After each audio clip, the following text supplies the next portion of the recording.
창세기 16장에서는 아브라함이 이집트 출신의 여종, 사레의 여종 하갈을 맞이하여서 이스마엘을 낳습니다. 앞서 15장에서 하나님께서 아브라함에게 너의 몸에서 난 아이가 후손이 될 것이다. 다시 한번 약속의 말씀을 주셨습니다. 아브라함은 그 말씀을 굳게 믿었습니다. 하나님께서 그 믿음을 의로 여기고 언약을 맺으셨습니다. 이때가 아브라함이 약속의 땅 가나안으로 들어온 지 5년 지나서 80세 때의 일입니다. 그런데 몇 년이 지나도 계속해서 아이가 생기지 않는 것입니다. 때마침 사레가 자기 종을 대리모로 드리라고 합니다. 아이를 낳지 못하니까 첩에게 그 첩을 들여서 아이를 낳도록 권했던 것입니다. 지금까지 아브라함은 계속해서 아이를 낳지 못했음에도 첩을 들이지 않았습니다. 아마 그의 아내 사레를 사랑했던 것 같습니다. 그런데 이제는 상황이 어려워졌습니다. 조금 지나면 아브라함의 나이가 너무 들어서 생식 능력 자체가 없어질지도 모릅니다. 하나님이 약속이 이루어지지 않지는 않을까 걱정이 되기도 합니다. 아마 사레도 자신과 남편 사이에서 아이가 생기기 어려울 수도 있겠다 하고 생각했던 것 같습니다. 아브라함은 이 아내의 힘든 조언을 받아들입니다. 하갈을 취해서 이스마엘을 낳습니다. 아브라함의 삶을 보면은 어떻게 해서든지 어려운 상황 가운데서 하나님의 뜻을 이루어 보려고 자기 나름대로 궁리하면서 애쓴 모습을 보게 됩니다. 전에 애굽에서 자기 아내를 바로에게 넘긴 것도 어찌 보면 참 무책임하고 비겁한 행동처럼 보이지만 또 달리 생각하면 어떻게 해서든지 자신의 목숨을 부지해서 자기 민족을 번성하게 하겠다 하는 이 하나님께서 주신 사명을 어떤 식으로든지 이루어 보겠다고 생각했던 태도로 볼 수도 있습니다. 일단 자기가 살아남으면은 사례가 아니라 다른 아내를 맞아들여서라도 계속해서 후사를 이을 수 있지 않겠느냐 생각하지 않았나 모르겠습니다. 방금 15장에서는 계속 아이가 생기지를 않으니까 자기 종이었던 다메섹 사람 엘리에셀을 양자로 받아들여서 대를 이으려고 합니다. 그런데 이런 여러 시도들, 자신의 목숨을 부지하고자 했던 것, 또 엘리에셀을 양자로 맞아들이려 했던 것, 이런 것들이 전부 하나님께 인정을 받지 못했습니다. 믿음이 없는 태도로 책망을 받았습니다. 이번에는 아내 사레가 나서서 첩을 들여서 대리모로 삼자고 합니다. 그러니까 이것을 못 이긴 척 받아들입니다. 사레를 법적으로는 어머니로 모시고 또 자기가 직접적으로 혈통을 이으니까 여러 지금까지의 시행착오들을 전부 피해가면서 나름대로 취할 수 있는 또 다른 방법을 생각해낸 것입니다. 이제 아브라함의 나이는 80대 중반을 지나고 있습니다. 아내도 70대 중반입니다. 아들 하나 없이 한 살 한 살을 나이만 먹어가고 있습니다.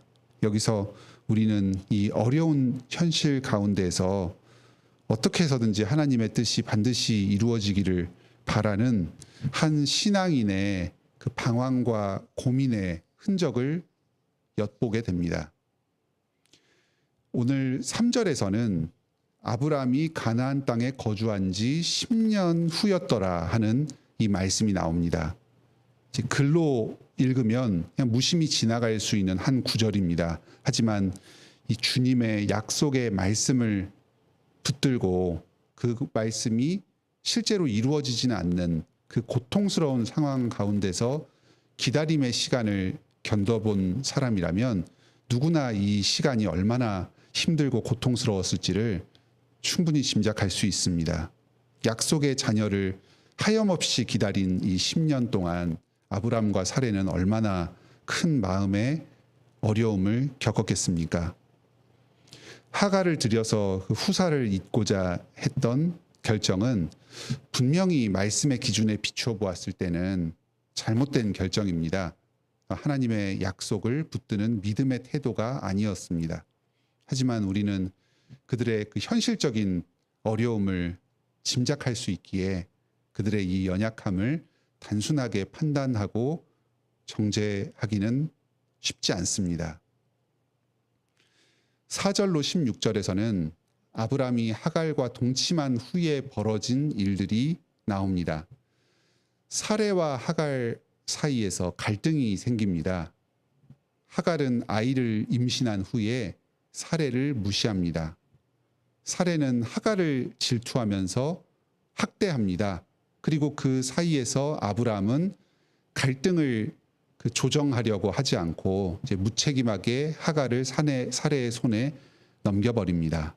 사레는 스스로가 결심해서 초래된 일인데 이것을 두고 하나님께 판단하실 것이다 하면서 마치 자기의 책임은 없는 것처럼 행동합니다. 이렇게 현실적인 상황의 어려움 때문에 말씀의 원칙을 저버리고 어떤 중요한 인생의 결정을 내리고 행동한 경우에는 반드시 그 대가를 치르게 됩니다. 하나님의 말씀은 우리의 인생 가운데서 복된 삶을 살기 위해서 주신 울타리와도 같습니다.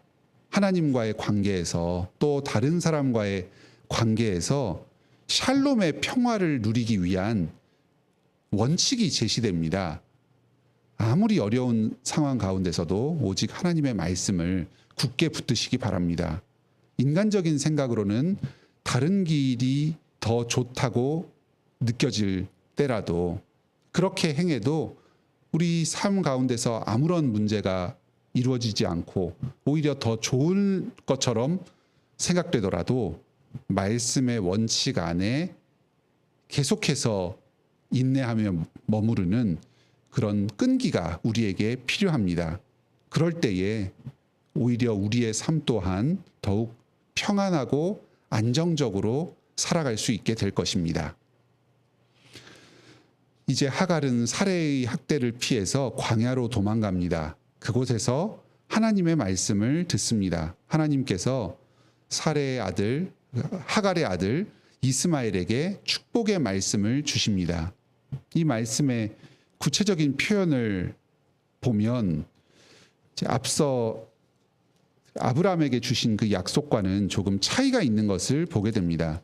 이제 크게 번성하겠다 이렇게 말씀하셨는데 이것은 앞서 주셨던 약속과 비슷하기도 합니다. 그런데 들나귀 같이 되고 모든 사람과 싸운다 하는 이런 예언은 앞서서는 전혀 찾아볼 수 없었던 내용입니다.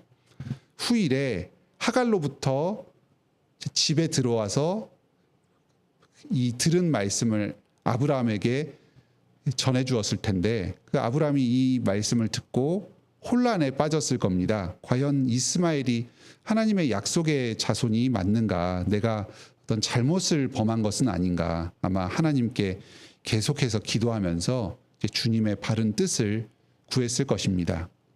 하지만 하나님께서는 그 당장은 아브라함에게 답을 주시지는 않습니다. 이스마엘이 과연 약속의 자손인가에 대해서 이제 이 85세 때부터 99세 다음 그 17장의 내용이 나올 때까지 13년 동안 침묵하십니다. 이 시기가 아브라함의 큰 침체기입니다. 하나님의 약속에 대한 믿음이 크게 약해지는 시기입니다. 믿음의 조상 아브라함의 삶을 보면 항상 그의 믿음이 좋고 또 정답의 인생을 살았던 것은 아닙니다.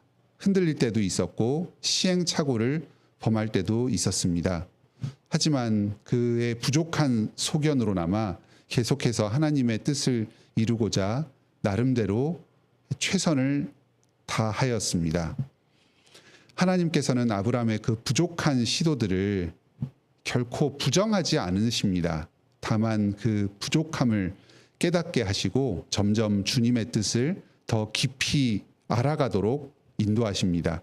그리고 그 부족한 행위들이었다고 할지라도 그로 말미암아서 벌어진 파생적인 결과, 부정적인 결과들에 대해서도 그 자체로 인정하시면서 복을 주십니다. 여기서는 하갈에게서 낳은 아들 이스마엘에게 축복의 말씀을 주십니다. 비록 그 간음으로 맞아들인 여인이었지만 그 하갈의 부르짖음을 들으시고 그를 지키시고 보호하여 주십니다. 그 자식도 아브라함의 사랑하는 아들 중에 하나로서 그 이스마엘에게도 나름대로의 복을 주시면서 그 언약 안에 들어와서 살도록 초대해 주십니다. 비록 장차 이스마엘은 주님의 말씀으로부터 멀어져서 살지만 그 또한 17장에서 할례를 행하여서 언약 백성으로서 맞아들여 주십니다. 오늘날 우리의 삶 가운데서도 여러 실수와 부족들이 있습니다.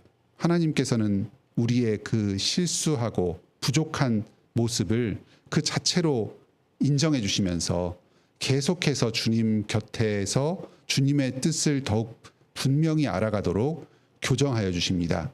말씀을 가르쳐 주시고 또 상황을 인도하여 주시면서 보호하여 주시고 깨닫고 주님의 뜻에 계속해서 순종해서 살아가도록 하여 주십니다. 오늘도 이 선하시고 신실하신 주님의 인도하심을 따라서 믿음의 인생길을 걸어가는 복된 하루를 보내시기 바랍니다. 함께 기도합시다. 하늘에 계신 우리 아버지, 오늘도 이 창세기의 아브라함의 삶의 모습을 통해서 오늘날 우리가 믿음의 사람으로서 어떤 인생을 살아야 하는지를 깨우쳐 주시니 감사드립니다. 현실적인 여러 어려움으로 말미암아서 아브라함이 믿음에서 흔들렸습니다. 말씀의 원칙에서 벗어나서 하갈을 첩으로 맞아들여서 후사를 잇고자 하였습니다. 그로 말미암아서 처음에는 일이 잘 될 것처럼 생각되었지만 결국은 가정에 많은 어려움과 고통이 찾아왔습니다. 저희가 이 아브라함의 모습을 보면서 교훈을 얻게 하여 주시옵소서. 어떠한 상황에서든지 끝까지 주님의 말씀의 원칙을 붙들고 그 안에 머무르면서 주님의 도우심을 간구하는 그 믿음의 인내를 가질 수 있도록 허락하여 주시옵소서. 지금도 인생의 여러 고통과 그 방황 가운데에서 주님의 말씀에 대한 회의를 겪고 있는 우리 많은 성도들이 있습니다. 그들의 마음 가운데 위로하여 주시고 다시금 말씀으로 믿음의 확신을 분명히 하여 주셔서 주님의 약속을 신뢰하며 그 말씀의 기준 안에서 계속해서 머무르며 믿음의 삶을 살도록 인내의 마음을 허락하여 주시옵소서. 주님께서는 이 아브라함의 여러 부족과 연약들, 심지어는 그 사레와 하갈과 이스마엘에게조차 함께하시며 복 주십니다. 그 실수와 부족을 그 자체로 인정하여 주시며 그 가운데서도 주님의 뜻이 계속해서 이루어지도록 함께하여 주시고 동행하여 주시는 분입니다.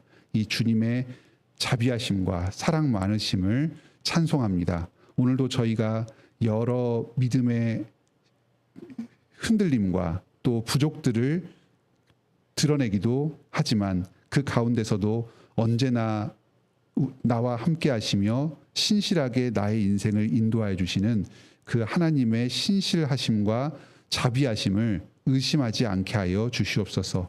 언제나 주님께 도우심을 구하며 주님의 말씀에 계속해서 돌아가며 주님으로부터 깨달음과 교훈을 얻게 하여 주시옵소서. 주님께서 우리의 삶을 지키시고 보호하시며 때로는 저희의 부족을 깨닫게 하여 주시며 주님의 뜻에 합당하게 인도하여 주실 것입니다. 오늘도 주님과 동행하며 주님의 뜻을 알아가는 복된 하루를 보내게 하여 주시옵소서. 주님, 저희 성도들의 그 하갈이 광야에서 참 곤궁할 때 주님께 간절히 부르짖은 그와 같은 참 낮은 자의 그 겸손한 기도를 올려드립니다. 주님께서 이 부르짖음을 보시고 이 절박함을 들으시고 말씀을 깨우쳐 주시옵소서. 위로하여 주시고 당면한 문제를 해결하여 주시옵소서. 건강이 좋지 않은 성도들 치유와 회복의 역사가 있게 하여 주시옵소서. 임신과 출산을 준비 중인데 계속해서 자녀를 보지 못하는 성도들 주님께서 긍휼히 여겨주시고 그 태의 열매를 허락하여 주시고 언약 자손을 계속해서 번성케 하여 주시옵소서. 출장길을 떠나는 성도들이 있사오니 주님께서 그 오가는 길에 안전을 지켜주시고 또 한국에 머무르고 있는 그 가족들도 안전하게 보호하여 주시옵소서. 경제적인 공공함으로 인해서 어려움을 겪고 있는 성도들 주님께서 그 어려움을 아시고 해결하여 주시옵소서. 직장을 구하고 또 이직을 준비 중인 성도들 또 진학을 준비하면서 참 주님의 인도하심을 구하고 있는 성도들이 있사오니 주님께서 그 길을 열어주시고 주님의 뜻을 밝게 분별하며 확신 가운데 인생의 다음 단계로 나아갈 수 있도록 인도하여 주시옵소서. 교회의 공간 문제를 조금씩 길을 열어주시니 감사드립니다. 저희가 보다 더 안정적인 가운데에 예배드릴 수 있도록 모든 여건을 허락하여 주시옵소서. 목사님과 장로님과 집사님이 믿음 가운데 굳게 서서 주님의 뜻에 따라서 교회와 성도들을 잘 돌아볼 수 있도록 복 내려 주시옵소서. 새로운 장로를 주님께 구하오니 주님께서 교회에 직분자를 선물로 보내주시옵소서. 오늘도 저희의 모든 삶과 우리 교회의 모든 사역들을 통해서 주님의 복음이 널리 전파되고 오직 온 세상 가운데 하나님만이 영광 받으시길 원합니다. 예수님의 이름으로 기도드립니다. 아멘. 오늘도 은혜로운 기도의 시간 되시길 바랍니다.